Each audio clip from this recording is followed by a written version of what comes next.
Ela decidiu limpar o escritório do marido 3 meses após sua morte. Mas quando abriu o armário, encontrou um segredo que a deixou sem ar. O luto tem um cheiro próprio. É uma mistura de poeira fina que se assenta sobre os móveis, do perfume de alguém que já não anda pela casa e do ar estagnado de um cômodo que permanece fechado por tempo demais. Para Cecília, era o cheiro do escritório de Marcelo. 3 meses. 94 dias, para ser exata, desde que o mundo dela se partiu em um antes e um depois. Antes, havia o riso de Marcelo ecoando pelo corredor, o som dos seus passos firmes no assoalho de madeira, o calor da sua presença ao lado dela na cama. Depois, havia apenas o silêncio. Um silêncio pesado, denso, que parecia ter engolido todas as cores e sons da casa em Belo Horizonte. A decisão de finalmente abrir aquela porta não foi um ato de coragem, mas de pura necessidade. A vida, com sua teimosia implacável, continuava a exigir coisas, contas a pagar, documentos a organizar, um futuro a ser minimamente planejado. E o escritório de Marcelo era o epicentro desse caos burocrático. Ele sempre fora o homem dos papéis, das planilhas, da organização metódica. Cecília, por outro lado, era a mulher dos sentimentos, das artes, do caos criativo. Eram o contraponto perfeito um do outro. Ou assim ela pensava. Com um suspiro que carregava o peso de semanas de inércia, ela girou a maçaneta fria. O ar que a recebeu era o mesmo que ele havia respirado pela última vez ali dentro. Parado no tempo, a luz do sol da tarde, filtrada pela persiana, desenhava listras douradas sobre a mesa de mogno, sobre a cadeira de couro vazia, sobre a estante abarrotada de livros de direito e manuais técnicos que ela nunca se interessou em ler. Tudo estava exatamente como ele deixou. Uma caneta repousava ao lado de um bloco de notas, como se ele tivesse saído apenas para buscar um café e já fosse voltar. A ilusão era tão dolorosa quanto reconfortante. Cecília começou pelo mais fácil, as gavetas da escrivaninha. Contratos, apólices de seguro, extratos bancários. Cada papel, um pequeno fantasma do homem que ele foi. O marido provedor, o profissional dedicado. Ela empilhava tudo em caixas de papelão, rotulando-as com uma caligrafia trêmula. Imposto de renda, seguro de vida, apartamento. Era um trabalho mecânico, anestesiante. Permitia que suas mãos se ocupassem enquanto sua mente tentava, desesperadamente, não pensar, não sentir. Mas o luto é traiçoeiro. Ele se esconde nos detalhes. Ao esvaziar a última gaveta, seus dedos tocaram um pequeno chaveiro de metal em formato de avião. Um presente que Laura, a filha deles, lhe dera quando tinha 7 anos. A memória a atingiu como uma onda. Marcelo, rindo, prendendo o chaveiro em seu molho de chaves e dizendo, para eu nunca me esquecer de voar de volta para vocês. As lágrimas vieram sem aviso, quentes e silenciosas. Ela se permitiu chorar por alguns minutos, o rosto enterrado nas mãos, o corpo sacudindo com a força de uma dor que parecia não ter fim. Depois de se recompor, ela se levantou e olhou para o resto do cômodo. Faltava o armário. Um armário alto, de madeira escura, embutido na parede do corredor que levava ao escritório. Era ali que Marcelo guardava o que chamava de arquivo morto. Coisas antigas, projetos finalizados, papéis que talvez um dia fossem necessários, mas que provavelmente nunca mais seriam vistos. Era o último bastião da sua organização, o lugar menos provável para se encontrar algo de valor. As portas rangeram ao abrir, revelando prateleiras repletas de caixas de arquivo idênticas, de um papelão pardo e sem graça. Cecília puxou a primeira, depois a segunda. Notas fiscais de uma reforma feita há 10 anos. Manuais de eletrodomésticos que já nem existiam mais. Era um cemitério de trivialidades. Ela estava prestes a fechar as portas e deixar o resto para outro dia. Talvez para outro ano, quando algo chamou sua atenção. No fundo da prateleira mais alta, quase escondida atrás de uma pilha de pastas, havia uma caixa diferente. Era menor, de um papelão mais firme, sem nenhuma etiqueta. Curiosa, ela subiu em um banquinho para alcançá-la. A caixa estava surpreendentemente leve. Ao colocá-la no chão, a poeira acumulada em sua tampa fez Cecília tossir. Ela a abriu sem qualquer expectativa. Dentro, mais do mesmo, papéis amarelados, alguns recibos antigos, um calendário de 2012. Ela remexeu o conteúdo com um dedo, sentindo uma pontada de decepção.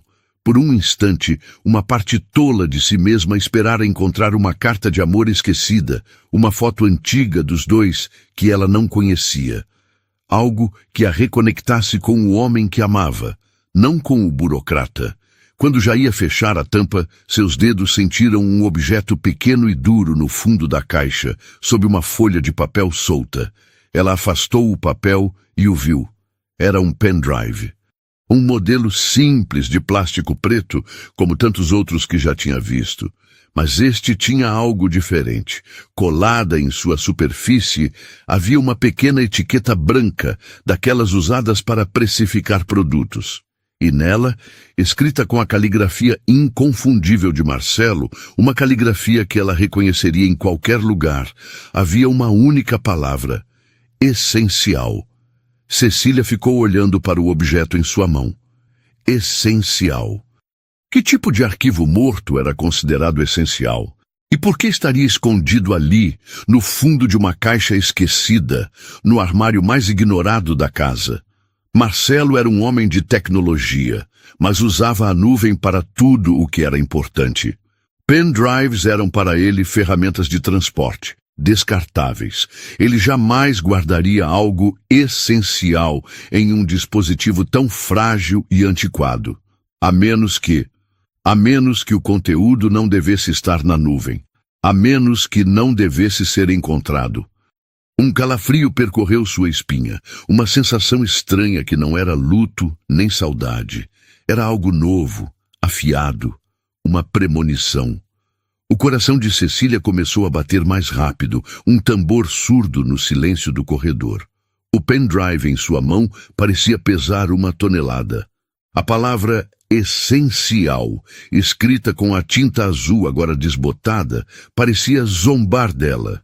Essencial para quem? Essencial por quê? Ela se levantou, o corpo rígido, e caminhou de volta para a mesa do escritório. O sol já se punha, e a luz que entrava pela janela agora era alaranjada, lançando sombras longas e distorcidas pelo cômodo. Sentou-se na cadeira de Marcelo e olhou para o laptop dele, fechado sobre a mesa. O ar pareceu ficar mais denso, mais difícil de respirar. Aquele pequeno objeto de plástico preto em sua mão não era mais apenas um dispositivo de armazenamento. Era uma porta. Uma porta para um cômodo na vida de seu marido que ela nunca soube que existia. E ela sabia, com uma certeza que gelava sua alma, que ao abrir aquela porta, a imagem do homem que ela amou por 25 anos poderia se despedaçar para sempre. A primeira pista de que o luto era apenas o começo de sua jornada havia acabado de se materializar em sua mão. Com um movimento que pareceu exigir toda a sua força de vontade, ela estendeu a mão e abriu o laptop de Marcelo. A tela se iluminou, exibindo a foto que ele usava como protetor de tela, uma imagem dos três, ele, Cecília e Laura, sorrindo em uma praia de Trancoso, anos atrás. O sol, o mar, a felicidade estampada em seus rostos. Aquele homem sorridente com o braço ao redor dela guardava um segredo essencial em um pendrive escondido. Quem era ele de verdade? Seus dedos tremiam tanto que ela errou a senha 2 vezes. Na terceira tentativa, a área de trabalho familiar apareceu, com seus ícones organizados em fileiras perfeitas. Ela inseriu o pendrive na porta USB. O som do sistema operacional reconhecendo o novo dispositivo foi anormalmente alto no silêncio do escritório. Um clique duplo no ícone que surgiu na tela e uma única pasta se revelou. Não tinha um nome, apenas um símbolo genérico. O coração de Cecília martelava contra suas costelas, uma ave aprisionada tentando escapar. Ela respirou fundo, o ar entrando em seus pulmões como vidro moído, e abriu a pasta. O conteúdo se espalhou pela tela, uma constelação de arquivos digitais que imediatamente começou a reescrever 25 anos de sua vida. Havia subpastas nomeadas por anos: 2015, 2016, 2017, até o mais recente, 2024. E dentro de cada uma, um mosaico devastador de uma vida que não era a dela. Fotos, documentos escaneados, arquivos de texto que pareciam ser cartas ou diários.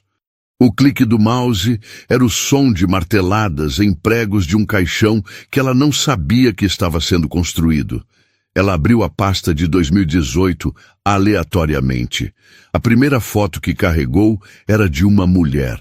Uma mulher que ela nunca tinha visto, de cabelos escuros e um sorriso tímido, sentada em um banco de praça. Ao lado dela, uma menina pequena, de talvez uns 2 ou 3 anos, com cachos castanhos e olhos grandes e curiosos. A menina segurava um sorvete de morango, a boca toda lambuzada. Era uma cena banal, doce, mas então Cecília olhou mais de perto para o rosto da criança, e o ar lhe faltou. Era como se olhasse para uma foto de Marcelo na infância. O mesmo formato do queixo, a mesma curva das sobrancelhas, o mesmo brilho nos olhos. Um reconhecimento tão instantâneo e doloroso que a deixou fisicamente sem fôlego, como se tivesse levado um soco no estômago. Com as mãos trêmulas, ela começou a abrir os outros arquivos, uma a uma, movida por um horror hipnótico. Havia dezenas de fotos. A menina, que as legendas dos arquivos identificavam como Ana Luísa, crescendo ano a ano. Em um parquinho, em uma festa de aniversário com um bolo do personagem de desenho animado da vez, vestida para uma festa junina na escola. Em muitas das fotos, a mulher de sorriso tímido, Fabiana, estava presente. Marcelo não aparecia em nenhuma delas, mas sua presença era um fantasma em cada imagem. Ele era o fotógrafo. Ele estava lá, vivendo aquilo.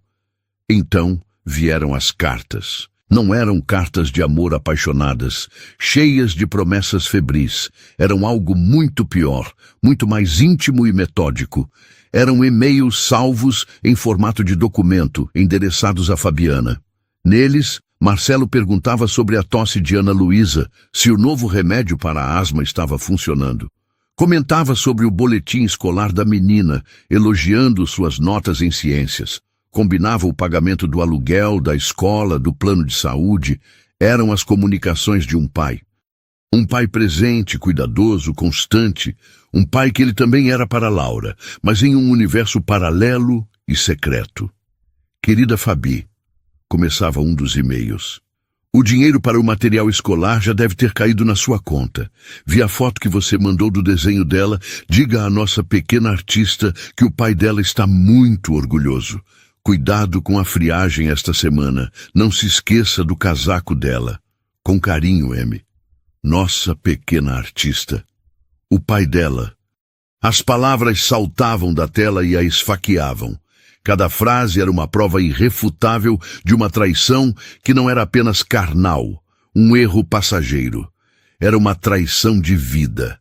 Marcelo não tinha apenas tido um caso, ele tinha construído outra família, uma família mantida nas sombras, financiada discretamente, documentada meticulosamente naquele pendrive escondido. A organização dele, a sua famosa metodologia, não era apenas para o trabalho e para a vida deles, era também para gerenciar seu segredo. Cecília sentiu uma onda de náusea. Levantou-se abruptamente, a cadeira rolando para trás e batendo na estante, e correu para o banheiro do corredor. Apoiou-se na pia fria, ofegante, olhando para seu próprio reflexo no espelho. O rosto que a encarava era o de uma estranha. Uma mulher de 53 anos, com novas linhas de expressão forjadas pelo luto, e agora, pela mais profunda das humilhações. Quem era ela? A esposa? A oficial? A enganada? Todas as suas memórias, todos os momentos que ela guardava como sagrados, estavam agora contaminados. O jantar de aniversário em que ele pareceu distraído, a viagem que ele cancelou em cima da hora por causa de um imprevisto no trabalho, as noites em que chegou tarde, alegando reuniões intermináveis. Tudo ganhava um novo e sórdido significado. Ela voltou ao escritório, sentindo-se esvaziada, oca. A raiva ainda não tinha chegado. Por enquanto, havia apenas um choque gelado, uma dor tão vasta que parecia não caber em seu corpo. Ela continuou a clicar, a ler, a ver. Encontrou comprovantes de transferência bancária, um contrato de aluguel de um pequeno apartamento em um bairro que ela mal conhecia, em Contagem, na região metropolitana. Encontrou até mesmo uma cópia da certidão de nascimento de Ana Luísa. Campo do pai, em branco. Um detalhe legal que era, ao mesmo tempo, uma proteção e a mais cruel das negações. Ele a reconhecia em segredo, mas a negava para o mundo. A dor era multifacetada. Havia a dor da traição, a quebra da confiança que era a base do seu casamento. Mas havia também uma dor estranha, quase uma inveja, ao ler a preocupação dele com a asma da menina, com seus estudos. Era o Marcelo que ela conhecia, o homem cuidadoso e protetor. Mas ele estava aplicando esse cuidado a uma vida inteira da qual ela fora excluída. Ela não era apenas a esposa traída. Era a pessoa deixada de fora, a ignorante, a única que não sabia. E o que isso dizia sobre ela, que era tão cega, tão fácil de enganar? O som da chave na porta da frente a sobressaltou. Laura. O coração de Cecília deu um salto de pânico. Ela rapidamente fechou todas as janelas na tela do computador, minimizando a pasta reveladora, e ejetou o pendrive, segurando-o com força na mão fechada. Era tarde demais. Laura já estava na porta do escritório, a mochila pendurada em um ombro, o rosto adolescente marcado por uma carranca. "O que você está fazendo?" A voz de Laura era cortante, acusadora. Ela olhou para a desordem, para as caixas de papelão, para o rosto pálido da mãe sentada na cadeira do pai. Eu só estava começando a organizar as coisas dele, filha. Os papéis." Cecília gaguejou, a voz fraca, irreconhecível para si mesma. "Organizar?" Laura cuspiu a palavra como se fosse um insulto. "Você quer dizer mexer em tudo, revirar tudo? Ele mal se foi, mãe. Você não pode nem esperar um pouco? Deixar as coisas dele em paz?" "Laura, é necessário. Há contas, documentos." "Não, não é." Laura deu um passo para dentro do cômodo, os olhos brilhando de lágrimas furiosas. "Você não suporta mais ver as coisas dele, é isso? Quer apagar ele daqui o mais rápido possível." "Não é verdade. Você sabe que não é." A injustiça da acusação, somada ao turbilhão de emoções que a consumia, fez a voz de Cecília subir. "Eu amava o seu pai." "Amava? Então por que está profanando a memória dele?" Laura gesticulou para a cadeira, para a mesa. "Esse era o lugar dele, o santuário dele. E você está aqui, remexendo em tudo como se fosse lixo. Vai jogar tudo fora, mãe?" Cada palavra era uma punhalada, mas Cecília não podia se defender. Como poderia explicar o que havia encontrado?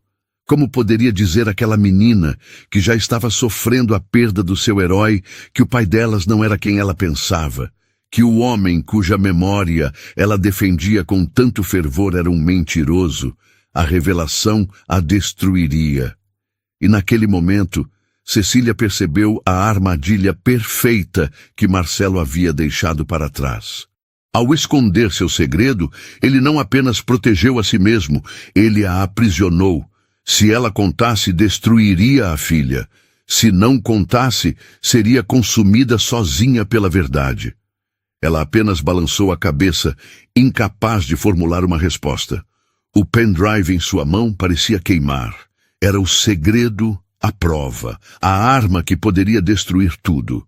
E Laura, vendo o silêncio da mãe não como choque, mas como culpa, interpretou-o da pior maneira possível.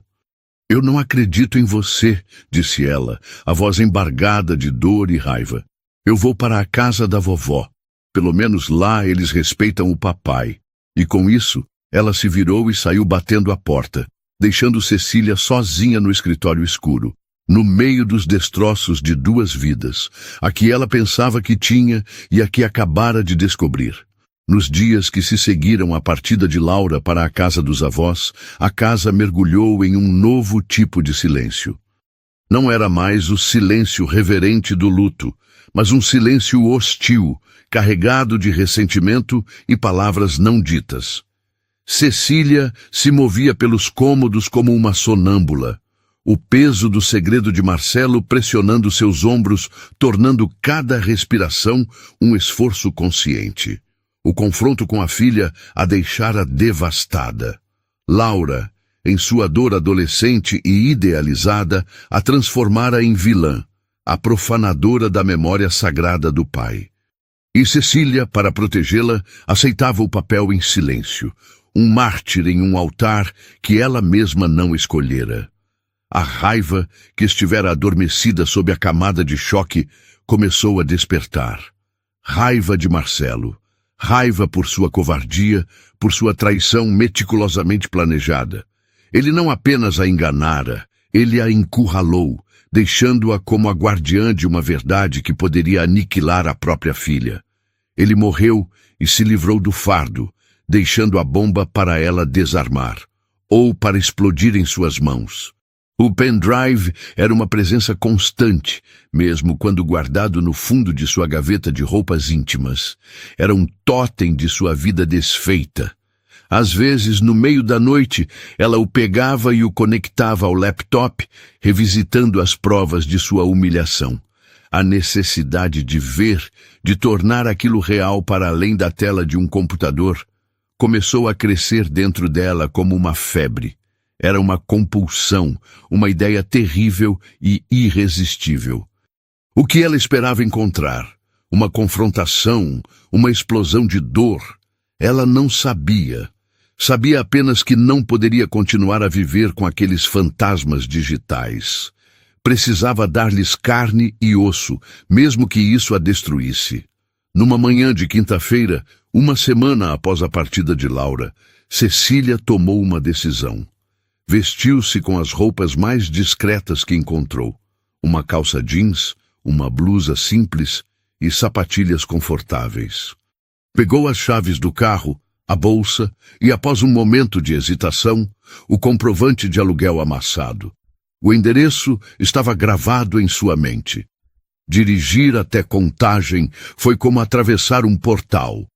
As ruas arborizadas e os prédios elegantes de seu bairro deram lugar a um emaranhado de avenidas comerciais movimentadas, viadutos e uma arquitetura mais funcional, mais densa. O GPS a guiou por ruas que se tornavam progressivamente mais estreitas e modestas. Ela se sentia uma intrusa, uma turista em sua própria cidade. Cada placa de rua, cada rosto desconhecido no ponto de ônibus aumentava a sensação de irrealidade. Marcelo estivera ali, regularmente, por anos. Ele conhecia aquele caminho, aquelas ruas. Era um mapa de sua vida secreta.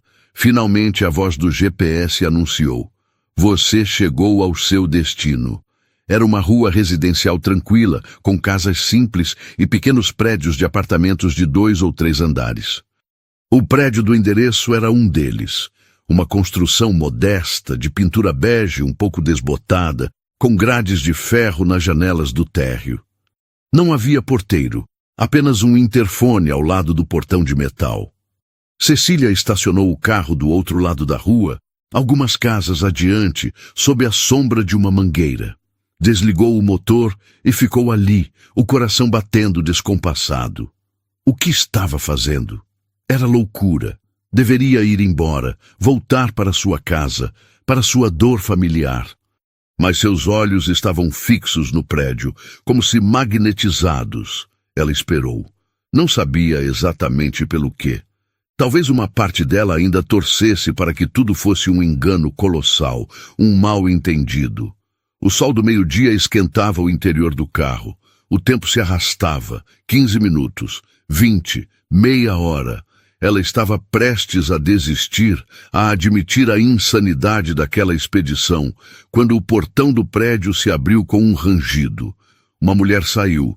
Cecília prendeu a respiração. Era ela. A mulher das fotos, Fabiana. Na vida real ela parecia mais cansada do que nas imagens, com olheiras suaves sob os olhos, mas o mesmo sorriso tímido se esboçou quando ela se virou para falar com alguém que ainda estava para sair. E então ela saiu. A menina, Ana Luísa. Estava maior do que nas últimas fotos do pendrive, talvez com seus 9 anos agora. Usava um uniforme escolar azul e branco e carregava uma mochila rosa nas costas. Ela falava animadamente com a mãe, gesticulando com as mãos. E então ela riu, uma risada aberta, infantil, e naquele momento o mundo de Cecília se inclinou sobre seu eixo. Não era apenas a semelhança que a atingiu, embora fosse inegável. Era a totalidade da criança. A maneira como sua cabeça se inclinava para o lado quando ouvia, o jeito como seus ombros se mexiam quando ria, eram os trejeitos de Marcelo, eram os mesmos trejeitos de Laura. Era como ver um eco, um reflexo de sua própria filha, de seu próprio marido, em uma pessoa estranha, do outro lado da rua, a prova viva, ambulante, da mentira dele. Cecília sentiu o ar ser expulso de seus pulmões. A cena era tão doméstica, tão normal. Uma mãe levando a filha, provavelmente para a escola. Elas caminharam pela calçada, a menina saltitando à frente, e viraram na esquina, desaparecendo de vista. E Cecília ficou para trás, sozinha no carro, completamente despedaçada. A visão daquela criança feliz, daquela semelhança esmagadora, tornou tudo irrevogavelmente real. Não era mais um segredo digital, um conjunto de arquivos. Era uma menina com uma mochila rosa e uma risada que ecoava a de sua própria filha. Era uma vida que existia, que respirava, que continuava, indiferente à sua dor.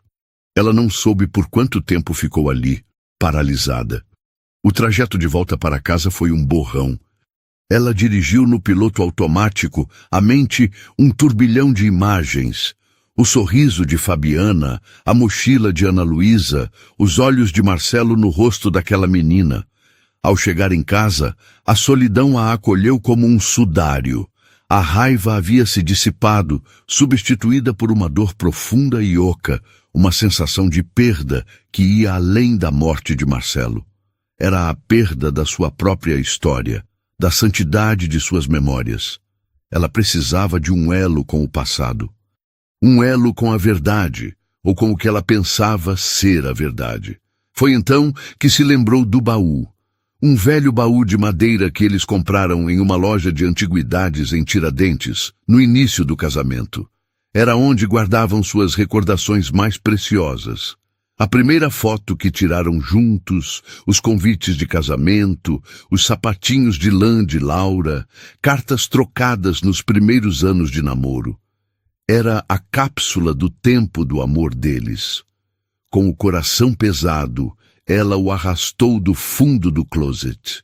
A madeira rangeu quando ela levantou a tampa pesada. O cheiro de cedro e papel antigo encheu o ar. Lá estavam as relíquias de sua vida a dois. Ela remexeu com cuidado, os dedos tocando as fotografias desbotadas, os bilhetes amassados. Eram testemunhas de uma felicidade que agora parecia uma fraude. Cada sorriso, cada declaração de amor, uma mentira. Ela estava prestes a fechar o baú, o coração mais pesado do que nunca, quando notou algo que não pertencia àquele acervo. Enfiado sob um álbum de fotos, havia um envelope. Era um envelope comum, branco, mas estava selado e seu nome, Cecília, estava escrito na frente, com a caligrafia inconfundível de Marcelo. Não havia data, nem remetente. Mas ela soube, com uma certeza gelada, que não era uma carta antiga. A tinta da caneta era recente, o papel estava intacto. Aquilo fora deixado ali para ela encontrar, deliberadamente. Suas mãos tremiam tanto que ela quase rasgou o envelope ao abri-lo. A folha de papel em suas mãos parecia frágil, mas continha o peso de uma década de mentiras. Cecília sentou-se no chão, ao lado do baú aberto, as relíquias de seu casamento espalhadas ao redor como destroços de um naufrágio. Ela desdobrou a carta. A caligrafia de Marcelo, geralmente tão firme e decidida, estava diferente. Havia uma hesitação nos traços, uma leve tremura que traía a fachada de controle que ele sempre se esforçou para manter. Era a escrita de um homem assombrado. Minha querida Cecília, começava a carta. As duas palavras que antes a teriam aquecido agora soavam como uma afronta. Se você está lendo isto, significa que o pior aconteceu. Significa que eu parti e deixei para trás uma bagunça imperdoável. E significa também que sua busca por respostas a levou até aqui, ao nosso baú, ao lugar onde guardamos o início de tudo. Peço que me perdoe por esta covardia final, a de falar através do papel, sem lhe dar o direito de me responder, de gritar comigo, de me expulsar de sua vida. Mas eu não poderia partir sem lhe dar a verdade. Você merece no mínimo isso. Cecília fez uma pausa, o peito apertado. A raiva e a dor lutavam por espaço dentro dela. Ele a conhecia bem. Sabia que ela não descansaria, que sua inteligência e intuição a levariam a cavar até encontrar a raiz da podridão. Não há desculpas para o que eu fiz. A carta continuava. Não há justificativas que possam apagar a dor que esta revelação irá lhe causar. Mas eu preciso que você entenda a origem, não para me perdoar, mas talvez para que um dia você possa compreender a complexidade de um erro que cresceu e criou vida própria. Lembra-se daquela fase, há alguns anos? A crise dos 40 e tantos, o trabalho me consumindo, Laura na pré-adolescência e se fechando para nós. Lembro-me de como nos sentíamos distantes, dois estranhos dividindo a mesma casa. Eu me sentia um fracasso como marido, como pai. Não estou culpando você, nem a nossa história. A culpa foi minha. Eu me senti perdido, invisível. As palavras a transportaram de volta no tempo. Ela se lembrava daquela fase. A comunicação entre eles havia se tornado puramente funcional, uma lista de tarefas e responsabilidades. Havia um abismo silencioso entre eles na mesa de jantar, na cama. Ela atribuíra aquilo ao estresse, à rotina, uma fase que passaria. Nunca imaginou que naquele vácuo outra história estivesse sendo semeada. Foi nessa época que me envolvi mais profundamente com o projeto de assistência jurídica gratuita. Era uma forma de me sentir útil, de fazer algo que importava. Foi lá que conheci Fabiana. Ela não era uma colega, mas uma das pessoas que buscavam ajuda.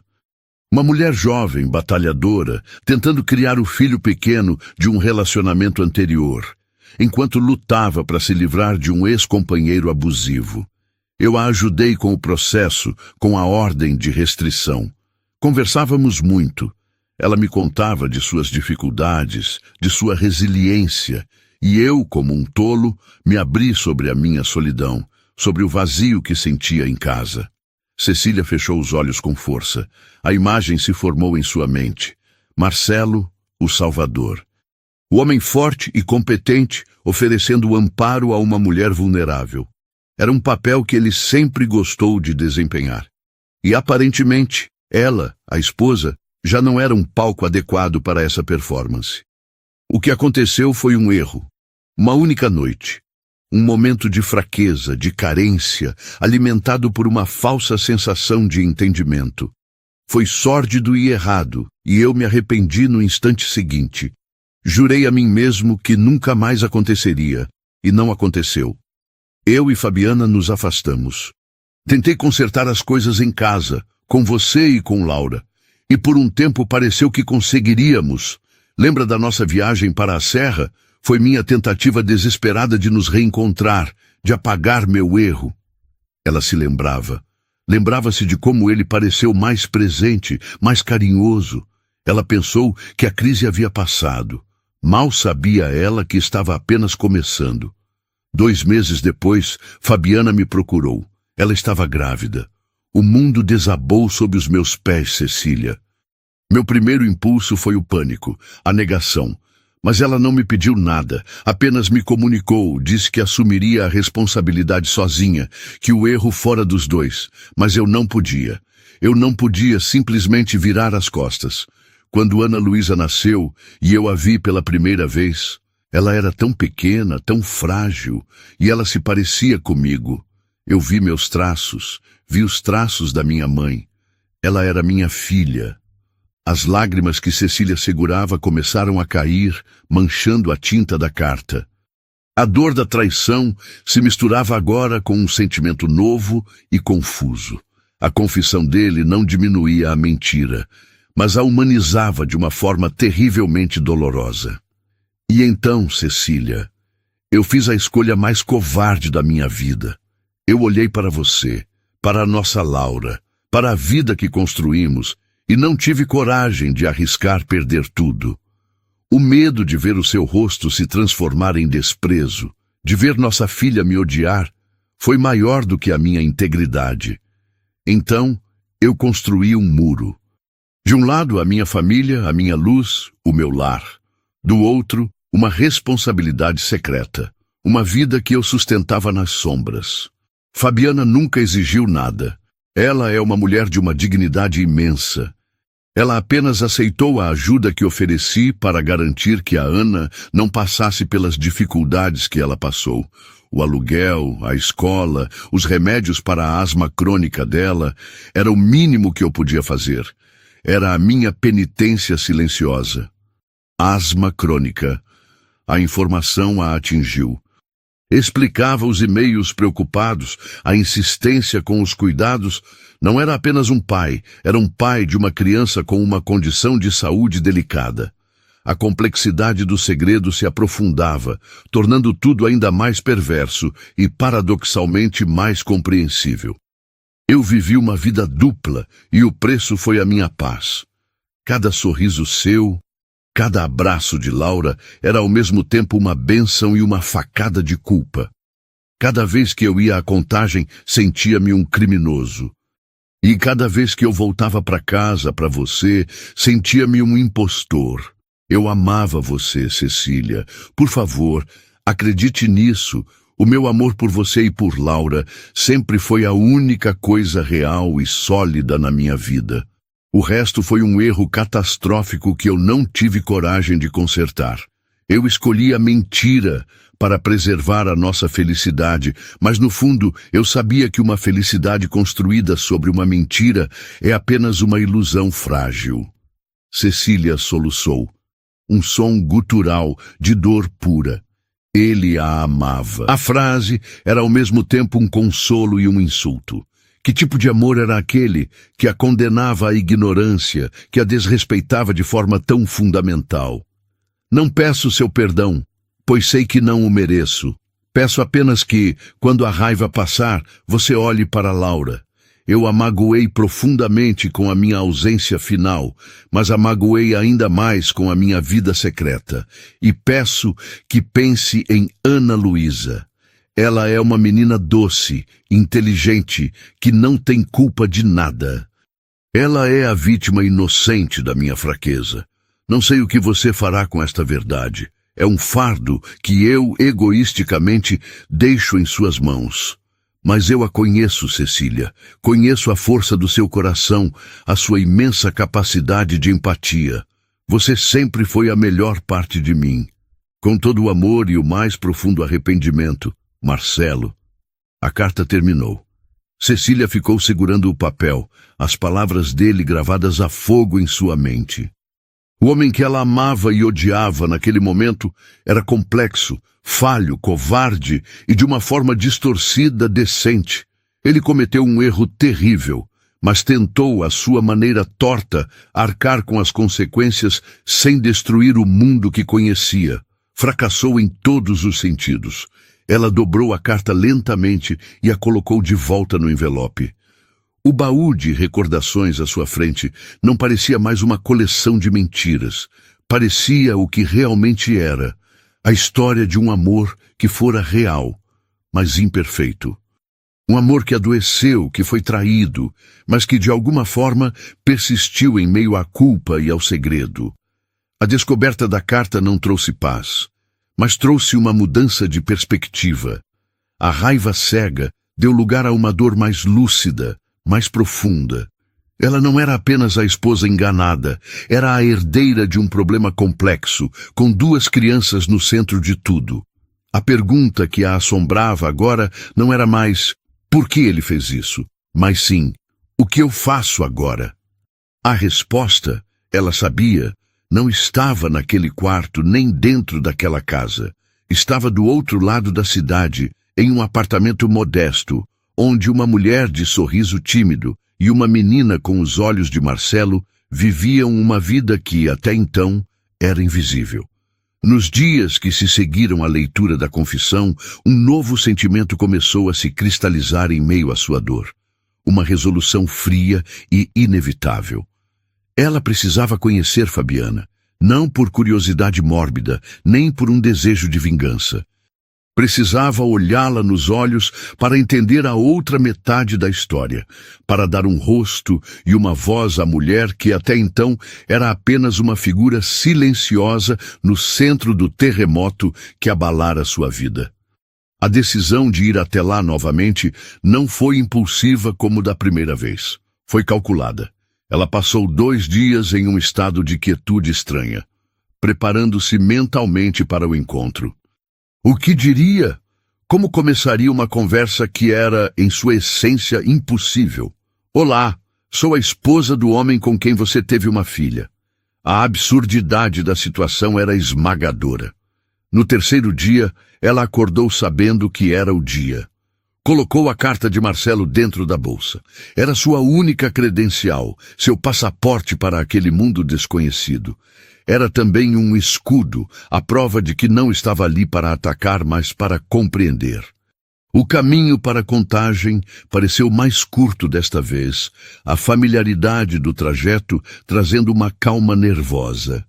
Ela estacionou na mesma rua, mas em vez de ficar no carro, saiu. Caminhou lentamente até a frente do prédio bege, o coração martelando um ritmo irregular contra suas costelas. Olhou para o interfone.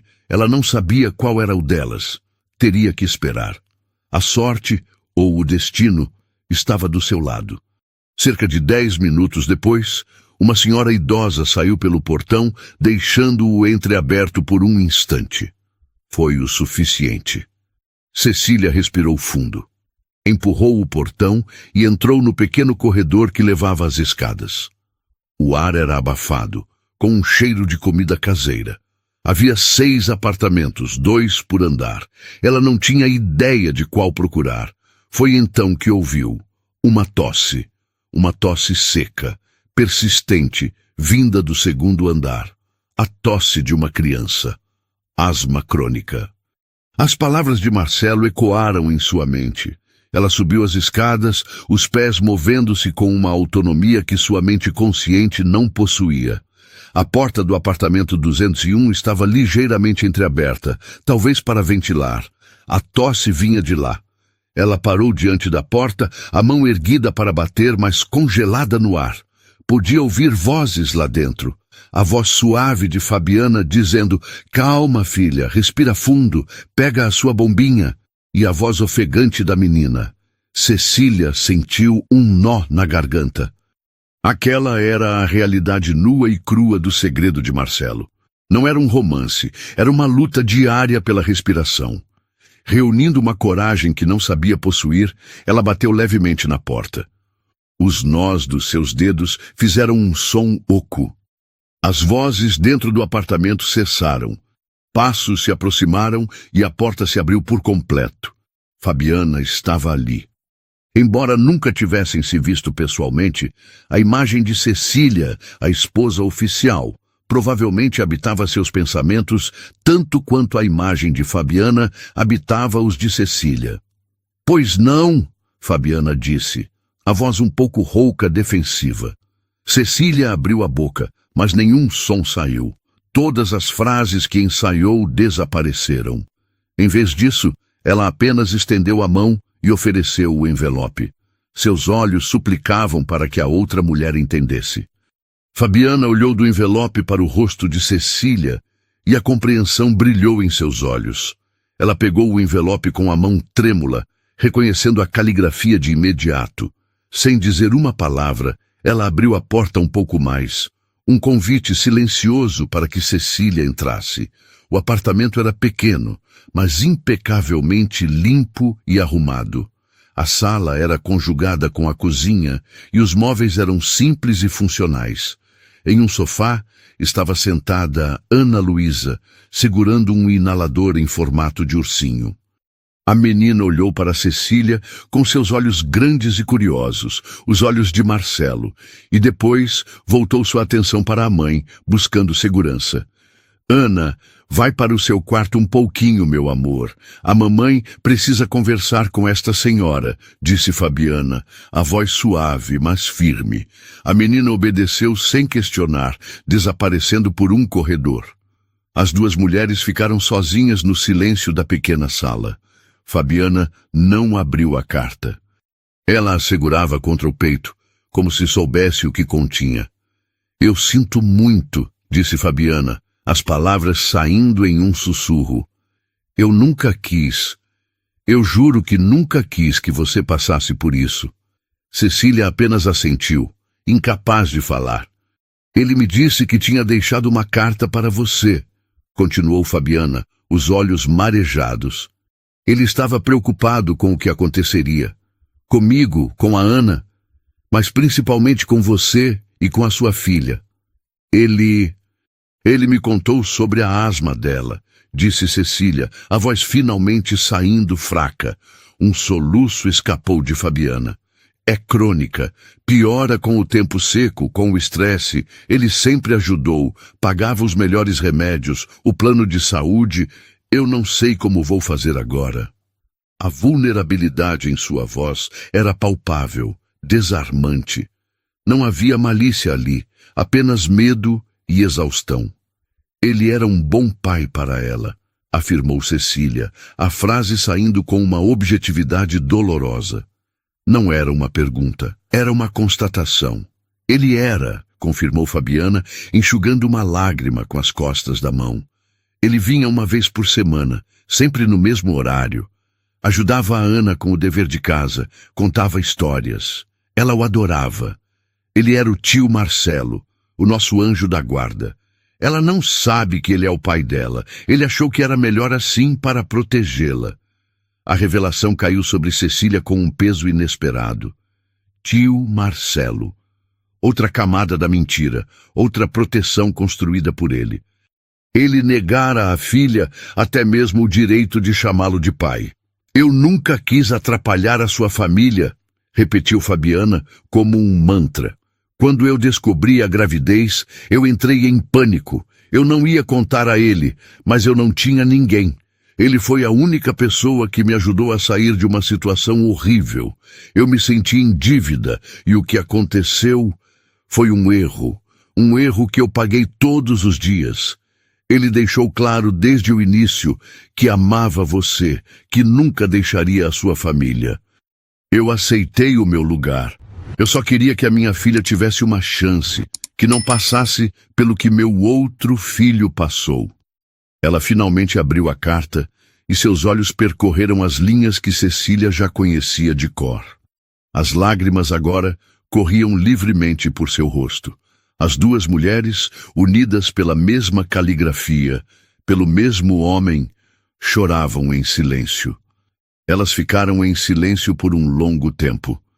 Não era um silêncio constrangedor, mas um silêncio de processamento, de luto compartilhado.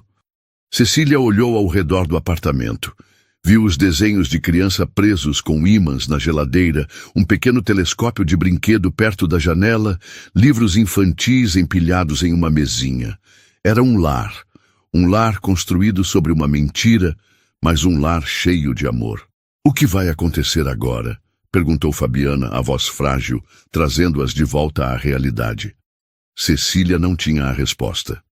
Mas ao olhar para aquela mulher, para sua dignidade em meio ao desespero, para a preocupação genuína em seus olhos, a raiva que sentia começou a se transformar em algo mais complexo. Empatia. Não era perdão, estava longe disso, mas era o reconhecimento de que Fabiana também era, à sua maneira, uma vítima das escolhas de Marcelo. Eu não sei, respondeu Cecília com sinceridade. Eu preciso de tempo. Minha filha, ela não sabe de nada. Ela está sofrendo muito com a morte do pai. Laura, disse Fabiana baixinho. Ele falava muito dela, mostrava fotos, tinha tanto orgulho. Saber que Marcelo compartilhava a vida de Laura com sua outra família foi uma nova pontada de dor, mas Cecília a absorveu. Naquele momento, as pequenas dores não importavam mais diante da imensidão do problema que tinham em mãos. Havia uma criança no outro quarto, uma menina que era irmã de sua filha, uma menina que acabara de perder seu tio e seu provedor. Cecília se levantou. O encontro havia chegado ao seu fim natural. Não havia mais nada a ser dito naquele dia. Eu preciso ir, disse ela. Fabiana se levantou também. Obrigada por ter vindo. Quando Cecília chegou à porta, ela se virou. Não se preocupe com os remédios dela. Ou com a escola, por enquanto. Vamos dar um jeito. Fabiana a olhou, os olhos cheios de uma gratidão tão profunda que era quase dolorosa de se ver. Ela apenas assentiu, incapaz de falar. Cecília desceu as escadas e saiu para a luz do sol, sentindo-se completamente esgotada, como se tivesse corrido uma maratona. A volta para casa, após o encontro com Fabiana, foi um mergulho em um silêncio diferente.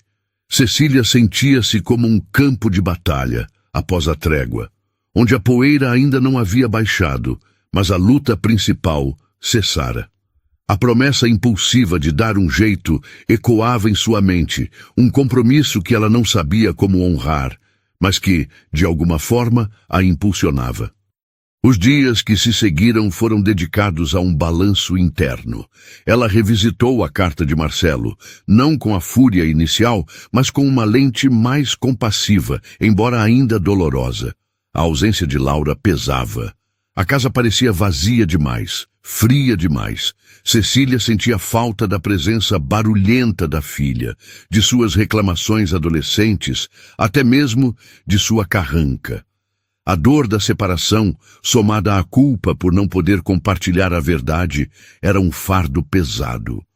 Ela sabia que precisava se reconectar com Laura, mas como? Como explicar a complexidade da vida sem revelar a verdade que a protegeria, mas a destruiria?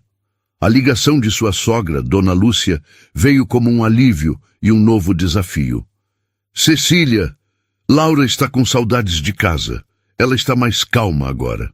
Acho que seria bom se você viesse buscá-la. O coração de Cecília deu um salto. Era a oportunidade que ela esperava.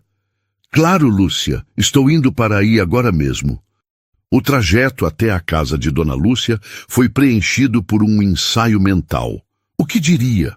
Como abordaria a ferida aberta entre elas? Ela decidiu pela honestidade, mas uma honestidade parcial, sem revelar o segredo. Ao chegar, Laura estava sentada na varanda, com um livro nas mãos, mas seus olhos estavam fixos no horizonte. Ela parecia menor, mais frágil do que Cecília se lembrava. O rosto ainda carregava a marca do ressentimento, mas havia também uma tristeza profunda. Oi, filha, Cecília disse a voz suave. Laura levantou os olhos e, por um instante, a barreira entre elas pareceu intransponível. Oi, mãe. Sua avó disse que você estava com saudades de casa. Laura deu de ombros. Um pouco. Cecília sentou-se ao lado dela, mantendo uma distância respeitosa. Eu também senti sua falta, Laura. A casa fica vazia sem você. O silêncio se instalou. Cecília respirou fundo. Eu sei que você está brava comigo. E eu entendo. Eu entendo que você sinta que eu estava desrespeitando a memória do seu pai. Mas não era isso, filha. Nunca foi. Laura não respondeu, mas seus olhos, antes fixos no horizonte, agora estavam em Cecília, curiosos. Organizar as coisas dele é muito difícil, Cecília continuou, a voz embargada. Cada objeto, cada papel é uma lembrança, e é doloroso, mas é algo que precisa ser feito. E eu estava tentando fazer isso da melhor forma que eu podia. Eu não queria apagar o seu pai, Laura. Eu só queria entender o que ele deixou para trás e lidar com isso. Ela fez uma pausa, escolhendo as palavras com cuidado. Seu pai era um homem complexo, Laura. Como todos nós, ele tinha muitas camadas, e ele amava você mais do que tudo. Ele me amava, mas ele também era humano, e humanos cometem erros, grandes erros às vezes. Laura franziu a testa. Que tipo de erros? Erros que machucam as pessoas que amamos, Cecília respondeu, a voz quase um sussurro. Erros que ele carregou sozinho, e que de alguma forma ele tentou consertar mesmo que da pior forma. Ele não era perfeito, Laura. Ninguém é, mas ele tentou. Ele tentou ser um bom pai para você, um bom marido para mim. E ele fez o melhor que pôde, com as ferramentas que tinha. Laura olhou para ela, os olhos marejados. Eu só queria que ele estivesse aqui. Eu sei, meu amor. Eu também queria, Cecília disse, estendendo a mão e tocando o braço da filha. Laura não se afastou. Foi um pequeno gesto, mas significativo. Mas ele não está, e agora somos nós duas. E precisamos ser fortes uma pela outra. E precisamos entender que as pessoas são mais do que aquilo que vemos na superfície. Que o amor é complicado e que o perdão é um caminho longo, mas necessário. Laura se inclinou e encostou a cabeça no ombro da mãe. Eu sinto muito, mãe, por ter falado daquele jeito. Eu também sinto muito, filha, por tudo, Cecília disse, abraçando-a com força. O abraço era desajeitado no início, mas logo Laura retribuiu, e as duas choraram juntas, um choro de alívio, de reconciliação, de uma dor compartilhada que começava a encontrar um novo caminho. A volta para casa foi mais leve. Laura não sabia a extensão dos erros do pai, mas a mãe havia validado a ideia de que ele não era perfeito, que havia complexidades em sua vida. Isso, por si só, era um passo importante. 2 dias após o retorno de Laura, Cecília tomou a decisão. Não haveria um momento perfeito. A perfeição era uma ilusão que pertencera à sua vida antiga. Agora, só havia o necessário. Ela encontrou Laura na sala, deitada no sofá, navegando distraidamente pelo celular. Uma imagem de normalidade que contrastava violentamente com a tempestade que estava prestes a se formar. Laura, filha, podemos conversar? Cecília pediu, a voz mais firme do que se sentia. Ela desligou a televisão, eliminando qualquer distração. Laura sentou-se, percebendo a gravidade no tom da mãe. Aconteceu alguma coisa? Sim, aconteceu. Cecília sentou-se na poltrona em frente a ela, as mãos unidas no colo para que a filha não visse o quanto tremiam. Lembra quando eu disse que seu pai era um homem complexo e que cometeu erros? Laura assentiu, os olhos se estreitando em desconfiança. Então, eu não fui completamente honesta sobre a natureza desses erros. Eu não contei tudo porque não sabia como, e porque tive medo de te machucar ainda mais. Cecília respirou fundo. Quando eu estava organizando o escritório, eu encontrei algo que o seu pai escondeu, uma vida inteira que ele escondeu de nós. O rosto de Laura se fechou. Mãe, o que você está falando? Que vida? As palavras saíram diretas, sem rodeios. Era a única forma. Seu pai teve outra família, Laura. Ele teve um relacionamento com uma mulher chamada Fabiana. E eles tiveram uma filha. O silêncio que se seguiu foi absoluto, pesado, como se todo o ar tivesse sido sugado da sala. Laura piscou, uma, duas vezes, como se tentasse processar uma língua estrangeira. Um sorriso incrédulo e nervoso brotou em seus lábios. Isso é uma piada, né? Que brincadeira horrível, mãe. O papai não faria isso. Não é uma brincadeira, meu amor, disse Cecília, a voz embargada. A menina se chama Ana Luísa. Ela tem 9 anos. A negação no rosto de Laura se desfez, dando lugar a uma expressão de horror e traição.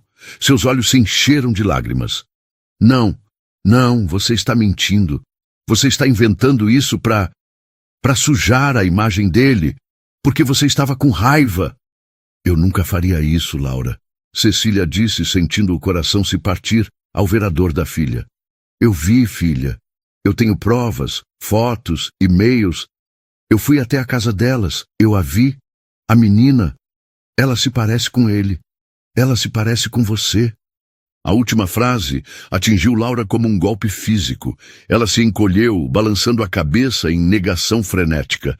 Para de falar isso. Eu não quero ouvir. O meu pai não era um mentiroso. Ele amava a gente. Ele amava Laura. Ele nos amava muito. Mas ele errou. Ele cometeu um erro terrível e não teve coragem de nos contar. Não! Laura gritou, levantando-se de um salto. As lágrimas agora escorriam livremente por seu rosto. Eu não acredito em você. Eu te odeio por estar dizendo isso. Eu odeio. Com um soluço que rasgou o peito, ela correu para o quarto e bateu a porta com uma força que fez um dos quadros do corredor balançar na parede. O som da fechadura sendo trancada foi como um tiro no silêncio da casa.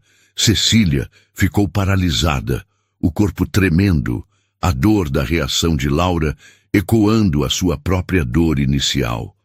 Ela sabia que seria difícil, mas não estava preparada para o ódio, para a acusação. Deu à filha o espaço de que precisava. Deixou que as horas passassem, ouvindo os soluços abafados que vinham de trás da porta. Cada som era uma faca em seu coração. Quando a noite caiu e os soluços cessaram, substituídos por um silêncio preocupante, Cecília se levantou. Foi até o seu quarto e pegou o envelope que Marcelo deixara no baú. Era a única coisa que poderia, talvez, começar a curar a ferida que ela acabara de abrir. Ela caminhou até a porta do quarto de Laura e bateu suavemente. Filha, sou eu. Nenhuma resposta. Laura, eu sei que você está magoada e com raiva, e você tem todo o direito de estar, disse Cecília, a voz baixa, encostada na madeira da porta. Mas há algo que você precisa ver. Algo que o seu pai deixou, para mim, mas que na verdade é para nós duas. Ela esperou. Ouviu um movimento lá dentro. A fechadura girou lentamente. A porta se abriu apenas uma fresta. O rosto de Laura estava inchado, os olhos vermelhos. A raiva havia dado lugar a uma exaustão profunda e desolada. Cecília não disse nada, apenas estendeu o envelope. Laura hesitou, depois o pegou, os dedos roçando-nos da mãe. Ela fechou a porta novamente sem uma palavra. Cecília voltou para a sala e esperou. O tempo se arrastou. Ela imaginou a filha lendo as mesmas palavras que a haviam destruído e, paradoxalmente, a libertado. Quase 1 hora depois, a porta do quarto se abriu novamente. Laura saiu, a carta amassada em sua mão, o rosto banhado em novas lágrimas. Mas estas eram diferentes. Não eram lágrimas de raiva, mas de uma tristeza profunda, de uma compreensão dolorosa. Ela se aproximou e sentou-se ao lado de Cecília no sofá, encolhendo-se como uma criança. Ele realmente fez isso, sussurrou ela, a voz quebrada. Ele tinha outra filha. Sim, meu amor, ele tinha. Cecília a abraçou e, desta vez, Laura se aninhou em seus braços, buscando consolo. Eu não entendo, mãe. Como ele pôde? Eu também não entendo tudo, filha, mas a carta ajuda a ver a complexidade. O medo dele não justifica, mas explica um pouco. Ficaram abraçadas em silêncio por um longo tempo, mãe e filha unidas na mesma dor, no mesmo luto por um homem que agora conheciam de verdade. Quando Laura se acalmou um pouco, Cecília a olhou nos olhos. Filha, tem mais uma coisa. Agora que você sabe, nós não podemos simplesmente fingir que elas não existem. Laura enxugou o rosto. O que você quer dizer? Eu prometi a Fabiana que daria um jeito para os remédios da menina para a escola, e eu vou cumprir. Mas não é só sobre dinheiro. Há uma menina de 9 anos que é sua irmã, e ela não tem culpa de nada. Laura ficou em silêncio, processando. Eu sei que é difícil, eu sei que parece impossível agora, continuou Cecília, a voz calma e decidida. Mas nós precisamos dar o primeiro passo. Eu vou convidá-las, Fabiana e Ana Luísa, para jantar aqui em casa em alguns dias. Laura arregalou os olhos, um misto de pânico e surpresa. Aqui, na nossa casa? Sim, aqui. É o único jeito de começar a transformar essa história terrível em algo diferente. Não sei no que vai dar. Talvez seja um desastre, mas nós não podemos viver com esse fantasma para sempre. Precisamos olhá-lo no rosto. Laura não respondeu. O jantar estava marcado, e com ele, o início do resto de suas vidas. A semana que antecedeu o jantar foi uma das mais longas da vida de Cecília e Laura. A casa, agora ciente do segredo que abrigava, parecia prender a respiração. Laura alternava entre longos períodos de silêncio e rajadas de perguntas, tentando montar o quebra-cabeça de um pai que ela agora via como um estranho.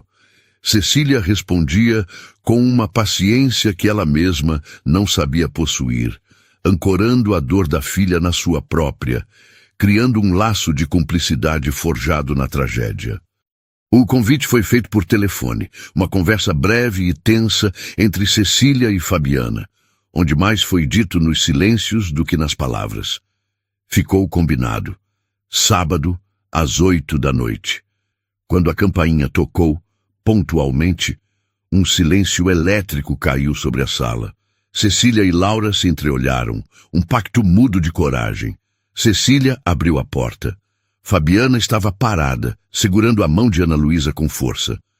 A menina, por sua vez, se escondia um pouco atrás da mãe.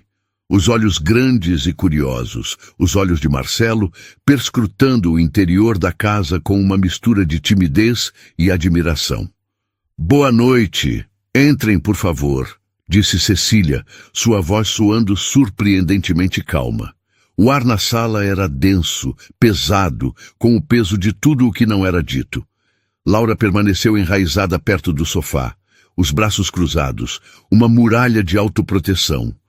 Fabiana, igualmente desconfortável, murmurou um boa noite e incentivou Ana Luísa a entrar. A menina, vestindo um vestido simples e sapatilhas brilhantes, parecia minúscula na sala ampla. O jantar foi uma obra de arte da cordialidade forçada. Cecília serviu a lasanha que preparara e os talheres tilintavam contra os pratos, o único som a quebrar a tensão. As perguntas eram seguras, impessoais. Você estuda onde, Ana Luísa? Perguntou Cecília. Na escola Monteiro Lobato, respondeu a menina, a voz baixa. Laura permanecia em silêncio, empurrando a comida de um lado para o outro no prato. Foi Ana Luísa quem inadvertidamente quebrou o gelo. Olhando para uma estante na sala, ela apontou para um objeto. Aquele é um telescópio de verdade? Laura, que ganhara o telescópio do pai em seu último aniversário, ergueu os olhos pela primeira vez. É, um refrator de 90 milímetros. Uau! Sussurrou Ana Luísa, os olhos brilhando. Eu tenho um de brinquedo. Adoro ver as estrelas. A minha professora de ciências disse que Júpiter está visível este mês. Eu vi ontem, disse Laura, a voz ainda contida, mas com um pingo de interesse. Dá para ver as luas galileanas. Io, Europa, Ganimedes e Calisto. Ana Luísa arregalou os olhos. Sério? O tio Marcelo me deu um livro sobre elas. A menção ao apelido fez o ar gelar por um segundo. Cecília viu a dor cruzar o rosto de Laura, mas a filha respirou fundo, uma maturidade inesperada surgindo. Ele me deu este telescópio, disse Laura baixinho. Vem, eu te mostro como funciona. Enquanto as duas meninas se afastavam em direção à varanda, Cecília e Fabiana ficaram sozinhas à mesa, observando a cena. Um fio de conexão, frágil e tênue, havia se formado, e com ele a tensão na sala diminuiu. Ela é uma menina adorável, disse Cecília com sinceridade. Laura também, respondeu Fabiana. Marcelo tinha tanto orgulho dela, da inteligência, do jeito forte dela. Naquela noite, algo mudou. Não houve um grande momento de catarse ou perdão. Houve apenas a visão de duas meninas, duas irmãs, inclinadas sobre um telescópio, compartilhando a admiração pelas estrelas, unidas por um legado complexo de dor e de amor. Aquele jantar não foi um evento isolado, mas o primeiro passo em uma longa jornada de reconstrução. A convivência, inicialmente cautelosa, tornou-se mais frequente. Fabiana e Ana Luísa vinham aos domingos, enquanto as adultas conversavam na cozinha, construindo uma relação de respeito mútuo e empatia. As meninas se fechavam no quarto de Laura entre livros e projetos escolares. O ápice dessa nova conexão veio 2 meses depois, na Feira de Ciências da escola de Laura. O projeto dela e de Ana Luísa, construído em conjunto, era uma maquete detalhada do sistema solar, com luzes de LED para as estrelas e pequenos motores para a rotação dos planetas. Na plateia, Cecília e Fabiana assistiam lado a lado. Não eram amigas, talvez nunca fossem. Eram duas mulheres marcadas pela mesma história, aprendendo a navegar em um novo tipo de família. Uma família nascida do erro, da mentira, da dor, mas que aos poucos estava sendo sustentada pela verdade, pela resiliência e por um afeto que brotava nos lugares mais inesperados. Não houve um perdão imediato para Marcelo, nem um esquecimento da traição. A dor ainda existia, uma cicatriz que lembraria Cecília para sempre da fratura em sua vida, mas ao seu redor novos vínculos se formavam. Havia espaço para a cura. Havia a risada de duas irmãs descobrindo um universo, tanto no céu quanto entre si. E havia finalmente a possibilidade de um futuro que ninguém teria escolhido, mas que com coragem e empatia elas estavam aprendendo a construir juntas. A história delas não era mais sobre o segredo que as separou, mas sobre a verdade que, de uma forma tortuosa e imperfeita, estava começando a uni-las. Se você se emocionou com a jornada de Cecília, Laura, Fabiana e Ana Luísa, e acredita na força da empatia para reconstruir vidas, deixe o seu gostei para que essa mensagem chegue a mais pessoas. E para não perder nenhuma de nossas próximas histórias, que tocam o coração e nos fazem refletir, inscreva-se no canal e ative o sininho. Obrigado por assistir e até a próxima.